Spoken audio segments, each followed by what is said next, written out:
It is Locked On NBA Game Night for the night of Wednesday, December 17th. On today's show, don't look now, but are the Grizzlies a playoff team? When that final buzzer rings, you know it's time for Locked On NBA Game Night. All the post-game reactions to every game across the league, every single night, with insights only the hosts at Locked On can provide.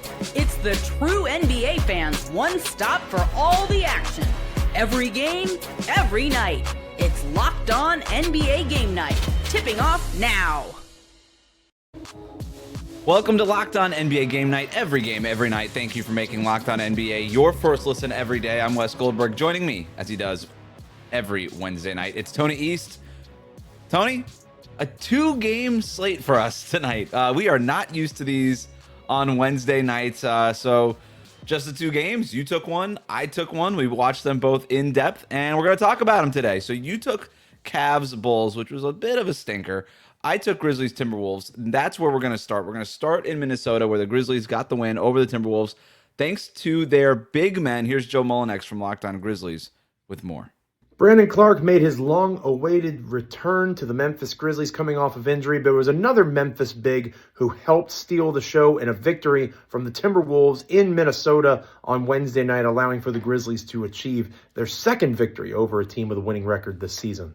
I'm Joe Mullinex of Locked On Grizzlies, and it was Jock Landale. A really, really impressive performance, not just in terms of three-point shooting, not just in terms of a double-double, but he made winning plays. He made winning plays and assists. He made winning plays in terms of blocks. He was an active participant in a game where the Grizzlies didn't have Ja Morant. They didn't have Cam Spencer, Zach Edey. Memphis only had 10 players that were actively dressed for this contest, and yet it was enough on this night. Jaren Jackson Jr. continues to finally look like the all-star of old, and you're seeing contributions from players like a Kentavious Caldwell-Pope, a Jalen Wells, a Cedric Coward. Guys are stepping up, helping this Grizzlies team get back in the playoff picture. So, Tony, I know your game ended early, so you actually were able to watch the last few minutes of this one, and Jock Landale is the guy that stood out to you.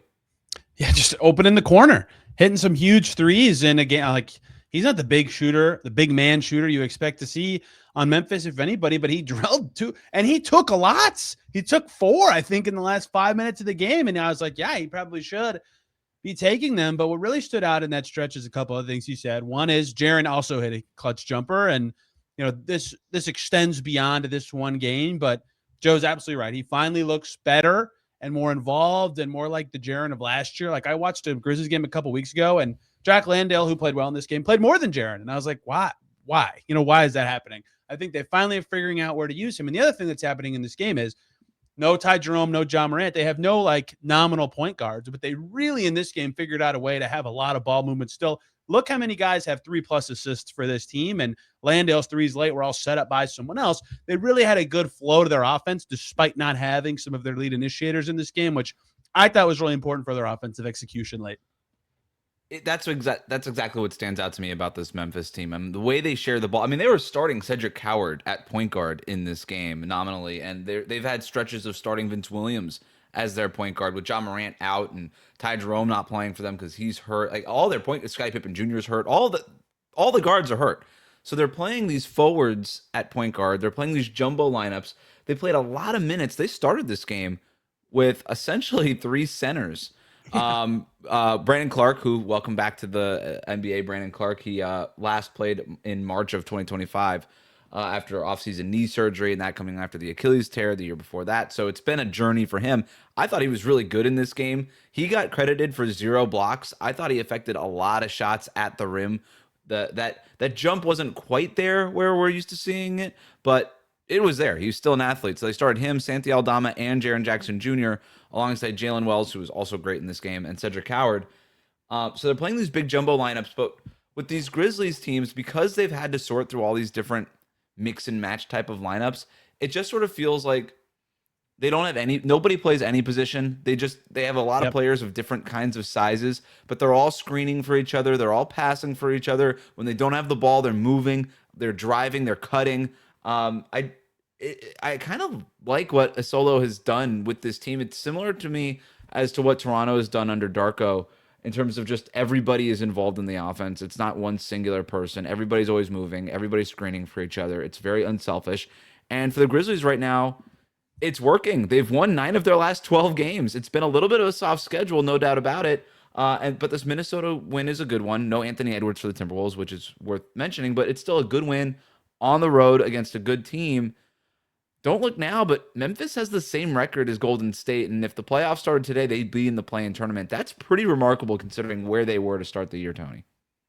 And how many guys have missed a ton of time, right? Like the start of this turnaround that you just said where they won out of 12 was like, oh, Zach Edey's just amazing. Like he's just dominating all these games. They haven't even had him recently, and they've still found ways to do what you described, of have some success on offense with goofy jumbo lineups. This game was particularly a good one to have this conundrum because the Wolves are also huge. So you can get away with feeling like that size isn't going to be just like beaten down by a low center of gravity speedy guy. But those lineups didn't look crazy or uncomfortable or anything, and they still got enough paint pressure to keep their offense flowing. But the other thing that helped them a lot is their defense was quite good.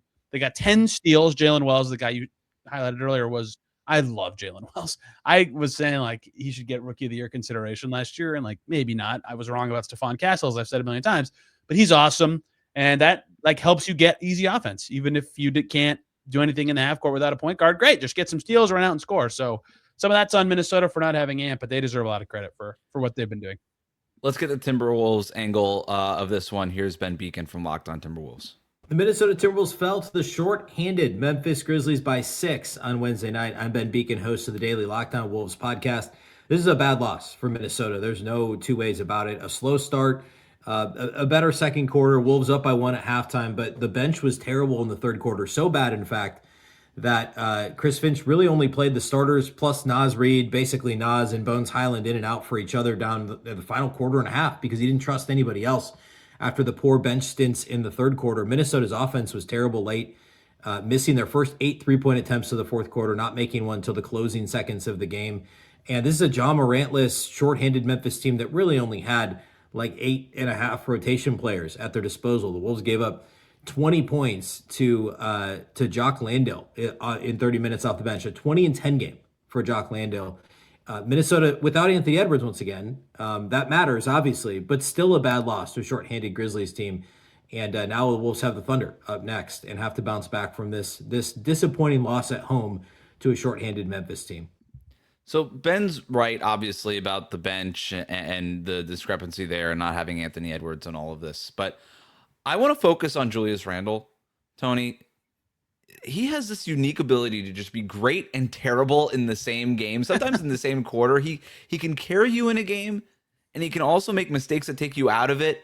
And that felt very apparent in this one. He helped bring the Timberwolves back into the game after Memphis. They go on a 14-0 run in the third quarter, and Randle helps bring them back. He's making quick decisions with the ball in his hands. He's attacking closeouts. He just does these like rip and get downhill type of moves where he's kind of already getting downhill before he even catches it. And with his size and his strength, he ends up just kind of rumbling into the paint, and he's almost unstoppable when he's doing that. He does it on 2 straight possessions, and then on the third possession, he gets this offensive rebound for a putback to cut into that deficit, and he's playing with that level of physicality, but also a simplicity that you love to see from him. So he's doing that in the third quarter. Let's fast forward 3.5 minutes to go in this game in the fourth quarter. He goes at Jaren Jackson Jr. inexplicably. He has the ball in the corner, tight corner, and he just decides to go ISO against Jaren Jackson Jr. Gets stripped because Jackson's awesome. Vince Williams gets to Landale, puts Landale corner 3, puts Memphis up 5. Then Randle on defense, next defensive possession, inexplicably again, just leaves his man, Jaren Jackson Jr., to blitz rookie Cedric Coward, like 32 feet away from the basket. Coward just swings it back to Jaren Jackson Jr. That leads to him attacking the basket, getting an open push shot on a mismatch. So that's a weird defensive play from Randle. Then Randle drives to Jaren Jackson Jr. again, makes the shot, and gets the and one opportunity. You're like, oh, okay, back to good Julius Randle. The Wolves get the ball back. He fastballs a pass to Naz Reid. Like, delivers this pass way too early as Reid is coming off of this splash screen from Rudy Gobert, and it just bounces off of Reid. He actually jammed Reid's finger with the pass. He hurt his hand. He threw it so hard. Yeah. And it leads to a turnover, and that kind of was the end of the game and the end of Minnesota's opportunity to come back. Again, he just has this unique ability to just be great for moments and then terrible all in the same game, can carry you in a game, can also take you out of it. It's when he makes the simple play instead of overcomplicating things that I think he's really good at it, and he tends to play better. And ironically enough, that's sort of the same problem that his teammate Anthony Edwards has at times. Oh. And I think that might be one of the reasons why this Minnesota Timberwolves team is so confusing sometimes. Dude, you just like nailed every point I would make about the Wolves. They're very, like, every time I watch them, I'm like, man, they feel so disappointing and doomy. And then they're 17-10, and like they sneak out wins they shouldn't get. But their whole team's kind of like this, right? Ant's stud, and McDaniels has been awesome this season, and Gobert's mostly the same guy all the time. And it's like Randall's either awesome or like, what's going on? And then they're relying on a lot of either streaky shooters or like young guys you expect to be inconsistent. And Dillingham and Shannon and Clark and like Bone Tylen's been good for them. He was not good in this game. A lot of the bench guys Ben Beacon mentioned are saying they're young. You shouldn't expect them to be consistent, but they need them to be. And it just kind of their whole team where it's like, oh, that was good. You just beat Golden State without Ant. And then they have games like this where it's like, what's going on with this team? We're going to move on to the game you watched, Tony. Cavs versus Bulls. Bulls get the win. Things continue to get worse for the Cavaliers, but will they get better? We're going to talk about that next.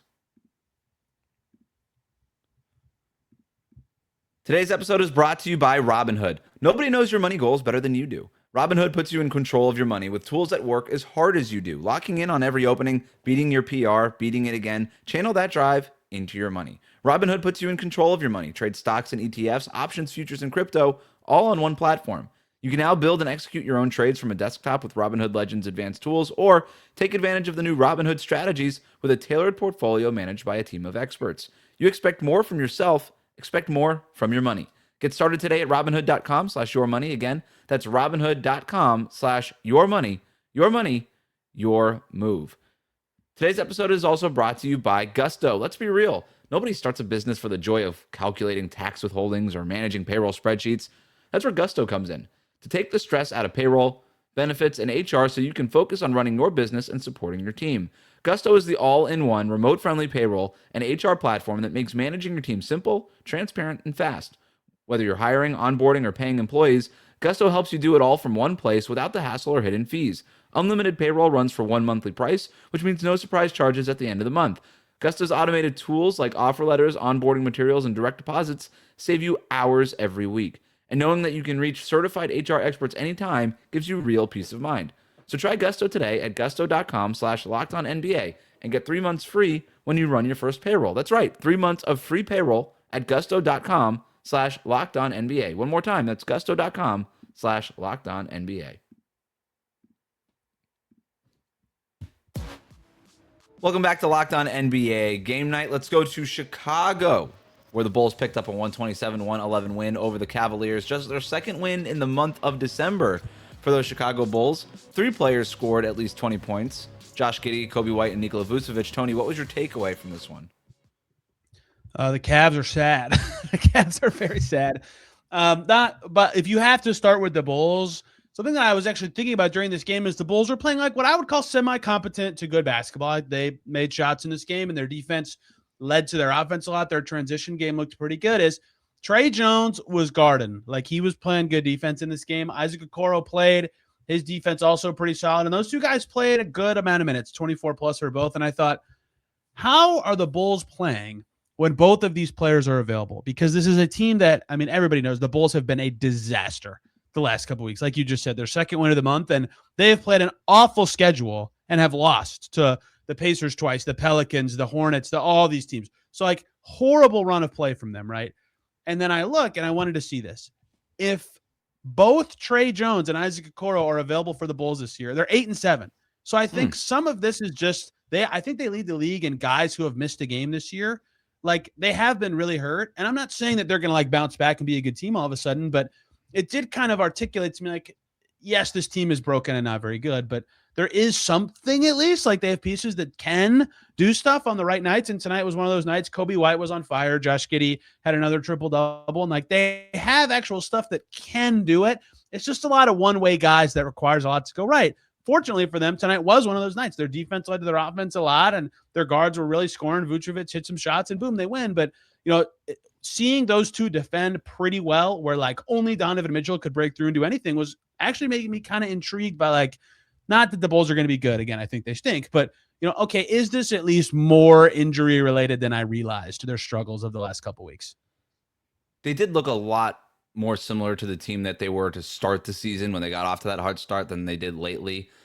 They dominated in transition in this game, especially off of steals. They were just getting out into the open court, and that is the game that they kind of want to play, right? Like this game was played up tempo. They had 106 possessions in this game, according to Cleaning the Glass. That's really good. And it helps them score 68 points in the paint, right? Even with no Evan Mobley for Cleveland, that doesn't really matter if the Bulls are playing at this pace and just outrunning the centers on the other team. When Josh Giddey is getting downhill and in the open court, when Cobe White is making shots, this team is really hard to handle offensively. And so that's what this Bulls team wants to be. And it felt like they got to their game a lot more easier in this one. Again, like you look at the Cavs, they were also dealing with a lot of injuries in this one. But I just think when the Bulls are playing like this is when they get to their identity, and it's when they're fun to watch. And to go back to those players and their health, with absolutely no offense, the same thing I said about the Wolves. Like, young players are supposed to be inconsistent. Like, they've had to play a lot of Julian Phillips, Patrick Williams, Dalen Terry, etc. this season. And in this game, no Phillips at all, 10 minutes of Williams, 1 minute of Terry. Like, those guys maybe should play if you're a bad team, but if they play less, you're going to look better. And like having more healthy guys, and they didn't even have Ayo Dosunmu in this game, who's another one of their good defenders. Like, that makes that all more possible and realistic. And then your offensive players make some shots, bada bing, bada boom. Hey, look, it's the Bulls of the first 6 games of the season. We were like, oh, is this team going to make the playoffs? Just kidding. No, they're not. But the other part of this is Evan Mobley was out, and the Cavs are just something is wrong. Like, I can't, I don't even, they're over 500, but and their net ratings are good. And then I watch them, I'm like, what happened? This team was like, could have won 60. Did they win 60 games? Could have won 60 games last year. Like, they were awesome. So they get 32 points from Donovan Mitchell.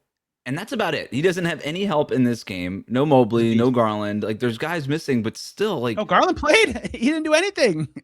Garland played?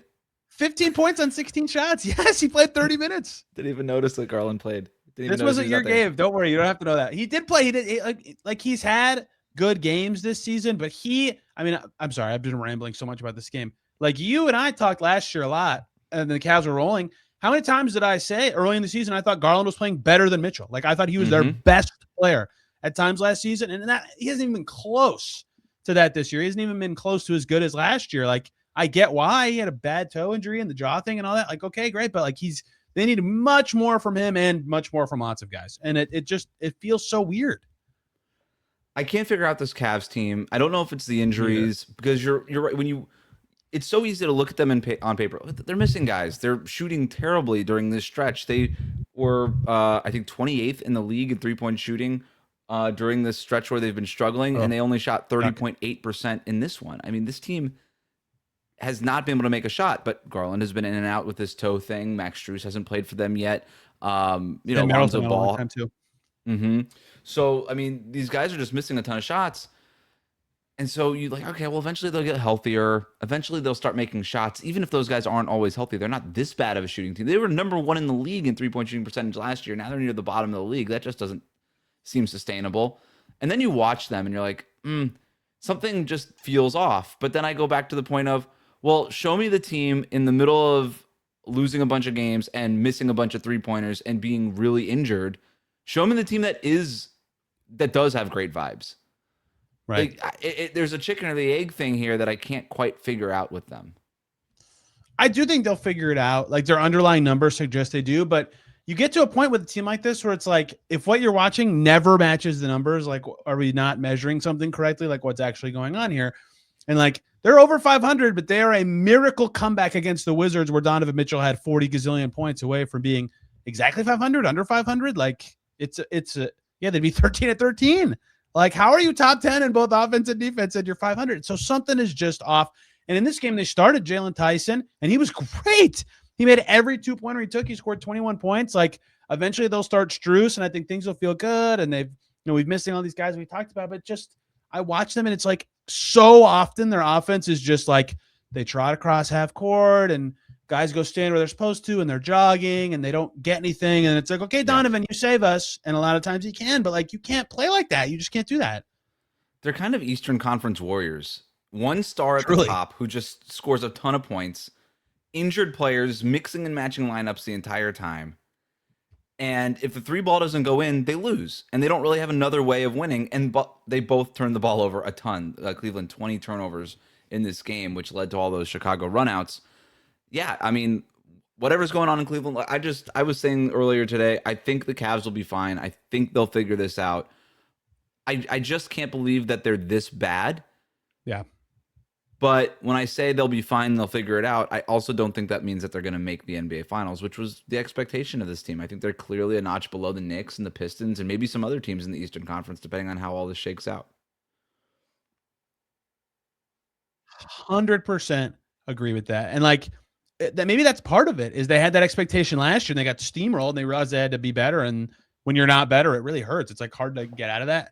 And I think their defense has to be better too. Like Mobley's obviously a huge part of that. Mm-hmm. But you were sitting here while I looked this up before the game. Like they were 8th in defense last year. They were 10th on the season. They still are, I think, 10th in the season. But their last 10 games, they're 16th. And I get that Mobley's out, but if you're not hitting threes like we're talking about, you got to guard better, and they just haven't. Also, completely irrelevant to bad Cavs vibes, sick DeAndre Hunter dunk in this game. If you haven't seen the highlights of that, listener, go look up Donovan or DeAndre Hunter's nasty dunk. That was in my notes. Dunk. There you go. Yeah, go Cavs. Go Cavs. It's a time of year where officiating is becoming a talking point, but does the NBA have a real problem on its hands? We're going to talk about that next. Today's episode of Locked On NBA Game Night is brought to you by Rocket Money. Ever feel like your money just disappears each month? It happens fast. A few subscriptions here, an impulse buy there, and suddenly the numbers in your bank account don't match the numbers in your head. Rocket Money helps you get clarity, track every dollar, and stay in control of your finances, because managing your money shouldn't feel like a second job. Rocket Money does the heavy lifting for you, so you can save more and stress less. Rocket Money finds subscriptions you forgot you were paying for and helps you clean them up quickly. Seeing all of your spending on one dashboard makes it easier to understand where your money is going. I like how Rocket Money automatically builds budgets based on past spending. It keeps you on track without overthinking it. The bill alerts and spending notifications help you catch small things before they turn into big expenses. Having the app finds good times to save each month keeps you consistent with your financial goals. So take control of your finances and cancel your unwanted subscriptions with Rocket Money. Go to rocketmoney.com/lockedon today. That's rocketmoney.com/lockedon. rocketmoney.com/lockedon. Thanks for making Locked On NBA Game Night your first listen every day. The Locked On Podcast Network has a show for every team. Check out Locked On Grizzlies, Locked On Timberwolves, Locked On Cavs, and Locked On Bulls for more on tonight's games. I don't love talking about officiating, Tony, but it feels like this is a subject that has to be talked about right now. And it's been a conversation around the league this week. You saw Ime Udoka get a $25,000 fine for his post-game criticism of the officiating, specifically of Zach Zarba's crew the other night. Well, against Zach Zarba's crew tonight, Chris Finch had some strong words toward the ends of this Minnesota game, so much so that the feed that I was watching on League Pass actually picked up a lot of what Finch was saying, and there wasn't a lot of it that was safe for kids, I would say. Like I said, I don't love officiating as a conversation. I kind of just think it's a bad podcast topic, but it's in the forefront right now. You've got coaches being fined. Does the NBA have an officiating problem right now? Yeah, Finch's thing was weird because, sorry to bring this up, we didn't get it. There's like no reason to talk about it because the game was basically over. Minnesota was trying to foul, and right. Jane McDaniels did intentionally foul, and they didn't call it. And McDaniels is like, dude, I fouled him. And then they blow a whistle when no one is fouling, like at all. Like it was nothing so was weird. happening, and they just call the foul. It's like, wait, if you're going to do it, like do it when it was. I didn't realize you can just ask for the foul. You don't have to even touch him. Super weird. And then he's yelling at Zarba, and I'm like, usually I'm like, coach, not shut up, but like you're going over the top for what this is. Like that was super, super weird. I mean, yeah, it's always going to be a thing where everybody thinks that there's like X number of wrong calls every game, right? Okay, like whatever. Mm-hmm. You hope they don't decide the game, and they very, very rarely do, despite fans thinking that the refs are the worst thing in the world. But there has been a lot of stuff about it. And like to add to what you're talking about, one, I mean, we just heard Wemby grab a mic in front of the world and talk about ethical hoops as a phrase. And he didn't mean it like about foul baiting and officiating, but that's a term that people use to refer to that all the time, right? And like, so that brought it even more to the forefront. I don't even know if you saw this. The NBA referee's official account had a long post today about a backcourt violation that happened in the Sixers Hawks game a few nights ago, where they didn't call backcourt and the Sixers thought it was, and their announcer crew thought it was, and the announcer's talking about what his interpretation of the rule is, and the NBA officials count's like, no, here's what the rule is. And it's crazy that, nobody knows this. It's like not even in the rule book though. And so there's no way anyone could possibly know this. Like, why are you dunking on announcers? Like, just explain it, right? So there's always this divide between what everybody thinks the rules are and what the rules actually are, or how it's been told to be officiated. And we now know that like can change with emphases mid-season. So I largely think NBA officiating is really good, which is like maybe the worst take to have ever as somebody who follows the NBA, because most people just hate it. I largely think it's really good. If it's consistent within a game, then even if it seems bad, it's good.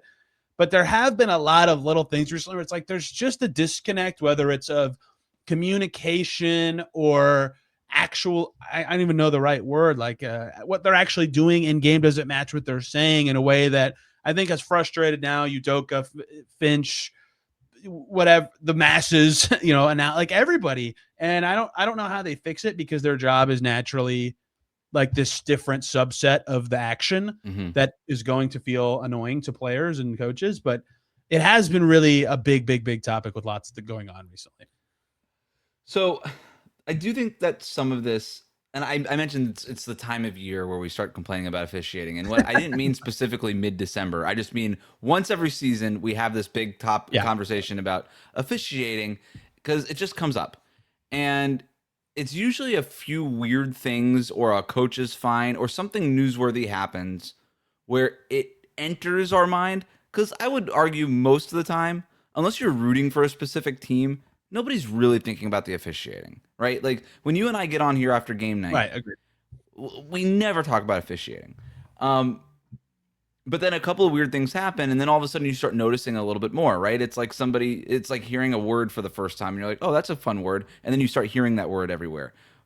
It's the selection bias starts to creep in other words. And so you're like, oh, well, that's another bad call. Oh, that's another bad call. And then suddenly it snowballs in your mind and you think the officiating is worse. So I'll get off my psychology soapbox here for a second, and I'll get to my other point, which is we talk all the time about how the schedule negatively impacts player health.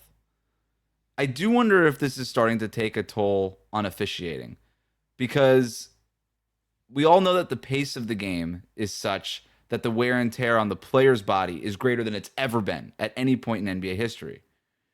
Well, that also means that officials have way more possessions where they have to be dialed in and locked in.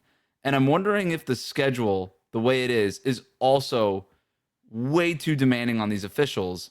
And if after time, over the course of a season, they just get bleary-eyed and they just can't do it. And that's why you end up with these weird sort of brain fart moments where Jaden McDaniels is fouling this guy very clearly, intentionally fouling him, and then there's no whistle, and then he just blows the whistle and up on purpose. On purpose. It's just it was very, very, you get these like weird brain fart moments, and I'm wondering if the schedule has anything to do with it.